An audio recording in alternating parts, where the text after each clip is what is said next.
باب نبوت بند ہو گیا ہے، پس خدا بر ما شریعت ختم کر، بر رسول ما رسالت ختم کر۔ ما کان محمد ابا احد من رجالکم ولکن رسول اللہ وخاتم النبیین، واضح غیر مبہم اور حتمی اعلان۔ لیکن اس کے باوجود بھی ایک شخص نے کہا کہ میں نبی ہوں، لوگوں نے اسے بھی مان لیا۔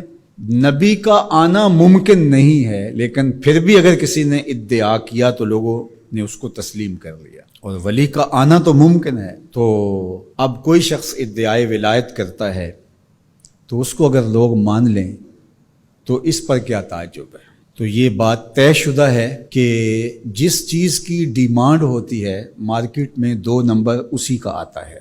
تو اولیاء اللہ یہ اللہ نے عزت کے نشان بنائے ہیں، تو اس لیے بہت سارے لوگ جھوٹے مدعی ہوں گے کہ ہم ولی ہیں۔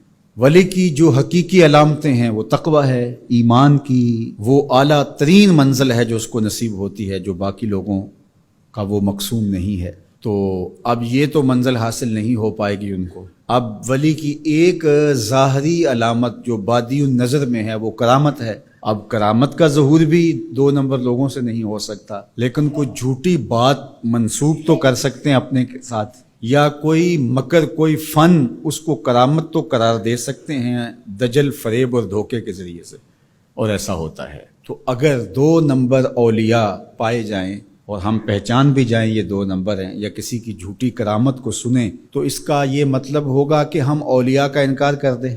جھوٹے مدعیان نبوت کو ہم پائیں، ان کا انکار کریں، تو کیا اس کا یہ مطلب ہوگا کہ 1 لاکھ کئی ہزار نبیوں کا بھی انکار کر دیں؟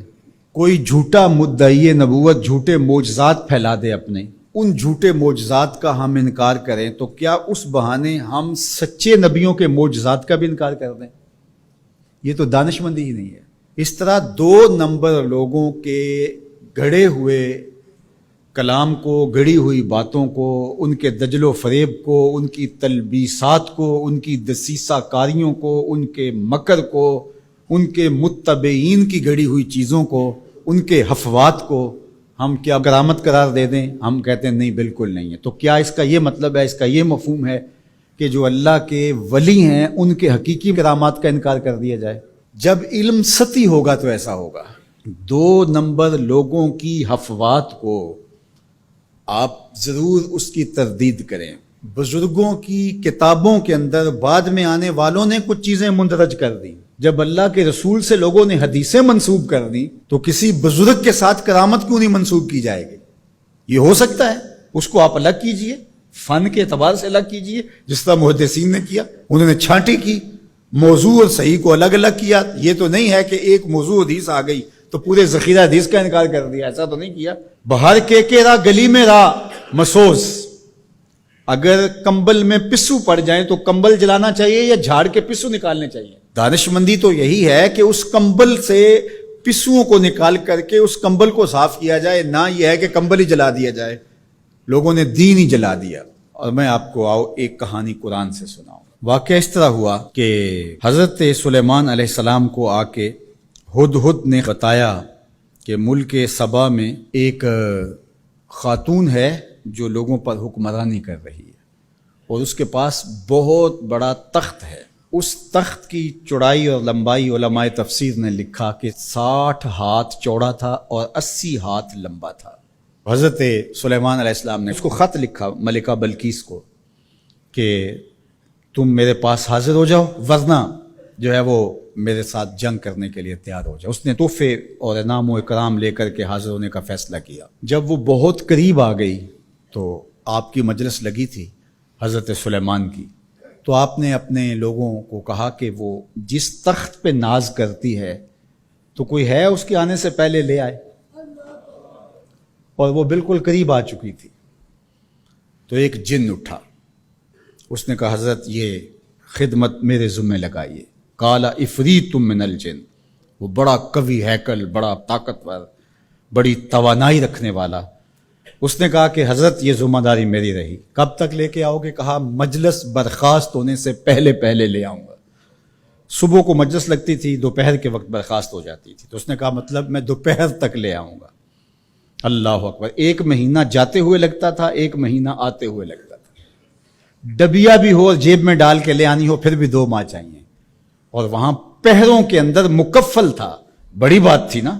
لیکن حضرت سلیمان نے کہا نہیں مجھے اس سے بھی پہلے چاہیے. تو پھر کیا ہوا؟ قال الذی عندہ علم من الکتاب. پھر وہ اٹھا جس کے سینے میں زبور کا علم تھا، جو کتاب کو جاننے والا تھا. وہ بولا انا آتی کا بہی قبل ان یرتد الیک طرفک. حضرت آپ آنکھ بعد میں جھپکیں گے، تخت پہلے پڑا ہوگا. اور حضرت سلیمان نے بھی آنکھ نہیں جھپکی تھی، تخت پڑا ہوا تھا. 1 مہینہ جاتے ہوئے لگتا ہے، 1 مہینہ آتے ہوئے لگتا ہے. یار حضرت سلیمان کا امتی آنے واحد میں تخت لے کے قدموں میں حاضر کر دیں، اور یہ قرآن نے کہا ہے، تو شاہ نقش بند بخارے سے قابل میں نہیں آ سکتے. باقی امتوں کے ولی شانوں والے ہیں، لیکن جس طرح حضور نبیوں سے افضل ہیں، حضور کی امت امتوں سے افضل ہے، حضور کی امت کے ولی باقی امتوں کے ولیوں سے افضل ہے من حیث المجموع. حضرت سلیمان کے غلام کی شان ہے کہ آنے واحد میں یہ کرشمہ کر دکھاتے ہیں، اور مقتدی بن کے حضرت سلیمان مسجد اقصی میں جس نبی کے پیچھے کھڑے ہیں، اس امام کی شان کا عالم کیا ہوگا؟ جس کے غلام کی یہ شان ہے، اس کے امام کی شان کا عالم کیا ہوگا؟